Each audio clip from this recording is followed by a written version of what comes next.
Hi viewers, welcome to சேவை channel. நான் உங்கள் பேக். இன்னைக்கு வீடியோவில் இப்படிக்கு காதல் படத்தோட ரிவ்யூ தான் பார்க்க போகிறோம். அதுக்கு முன்னாடி சப்ஸ்கிரைப் இல்லையா, கீழே உள்ள இருக்கிற சப்ஸ்கிரைப் பண்ணி பண்ணுங்க, கூடவே பெல் பட்டன் கிளிக் பண்ணுங்க. அப்போ தான் நான் போகிற வீடியோ ஒன்று நோட்டிஃபிகேஷனாக வரும். அப்போ தான் இந்த வீடியோ மிஸ் பண்ணால் பார்க்கலாம். நீங்கள் இப்படிக்கு காதல் இந்த படத்தை பரத் முகம் இயக்கியிருக்காரு. இதோட ட்ராமா சேனல் எடுக்கப்பட்ட படம். இந்த படத்தில் பரத், பகவதி பெருமாள், ஜனனி ஐயர், சோனாக்ஷி சிங், பாண்டியராஜன் இன்னும் படம் வச்சுருக்காங்க.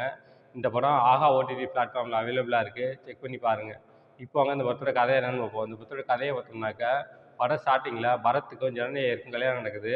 அவங்க கல்யாணம் முடிஞ்சு வீட்டுக்கு காரில் போயிட்டு இருக்கும்போது ஒரு ஆக்சிடென்ட் ஆகுது. அதில் ஜனனி ஐயர் இறந்து போயிடுறாங்க. பரத் கோமாவுக்கு போயிடுறாரு. பரத் கோமாலேருந்து வெளில வந்ததுக்கப்புறம் ரொம்ப டிப்ரெஷன் ஆயிடுறாரு.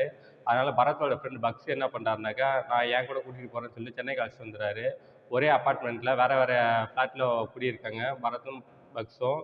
இப்படி இருக்கும்போது பரத்தோட ஆப்போசிட் வீட்டில் சோனாக்ஷி சிங் குடியிருக்காங்க. அவங்களுக்கு ஒரு ஃப்ளாஷ்பேக் இருக்குது.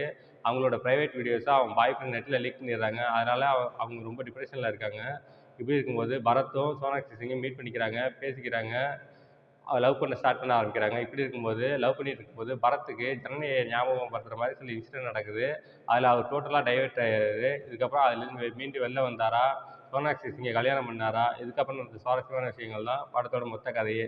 இந்த படம் பார்த்தீங்கன்னாக்கா ஒரு 4 கேரக்டர் தான். அதை சுற்றி சுற்றி தான் அந்த படத்தை எடுத்து வச்சுருப்பாங்க.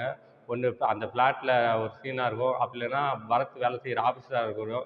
2 இடத்த மட்டும் தான் மாற்றி மாற்றி காட்டியிருக்காங்க. உங்களுக்கு லவ் படம் பிடிக்குனாக்கா இந்த படம் ஒரு ஆவரேஜான ஒன் டைம் வாட்சபுளாக இருக்கும்.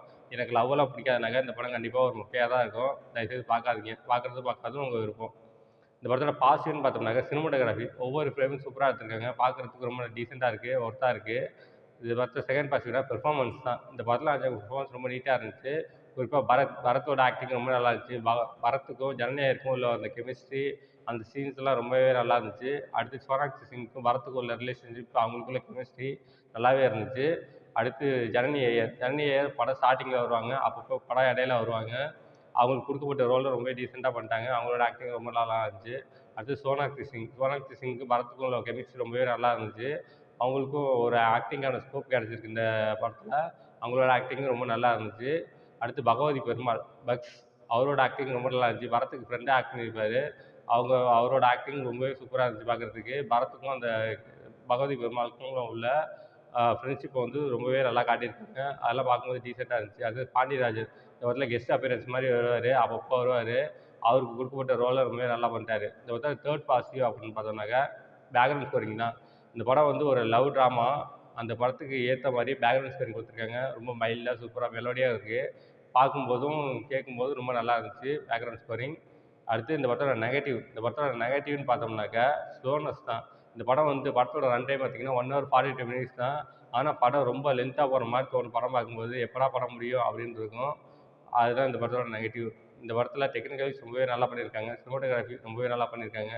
எடிட்டிங் படத்துக்கு என்ன தேவையோ அதை கட் பண்ணியிருக்காங்க. இந்த படத்துக்கு மியூசிக், சாங்ஸ்லாம் சுமாராக இருக்குது. பேக்ரவுண்ட் ஸ்கோரிங் ரொம்பவே நல்லா இருந்துச்சு. இந்த படம் 1 hour 42 minutes வருது. ஃபர்ஸ்ட் ஹாஃப் போர், செகண்ட் ஹாஃப் போர். மொத்தத்தில் இந்த படம் எப்படி இருக்குன்னா, இது ஒரு மொக்க படம். இந்த படத்தில் எந்த விதமான அடல்ட் கன்டென்ட்டும் இல்லை. எல்லாம் ஃபேமிலியோட என்ஜாய் பண்ணி பார்க்கலாம். இந்த படத்துக்கு என்னோட மார்க் 5க்கு 1.5 தருவேன். ஓகே, இதோட வீடியோ முடிச்சுக்கிறேன். இந்த வீடியோ பிடிச்சா லைக் பண்ணுங்கள், கமெண்ட் பண்ணுங்கள், உங்கள் ஃப்ரெண்ட்ஸுக்கு ஷேர் பண்ணுங்கள். இன்னும் சேனல் சப்ஸ்கிரைப் இல்லையா, கீழே உள்ள இடத்துல சப்ஸ்கிரைப் பண்ணி கிளிக் பண்ணுங்கள், கூடவே பெல் பட்டன் கிளிக் பண்ணுங்கள்.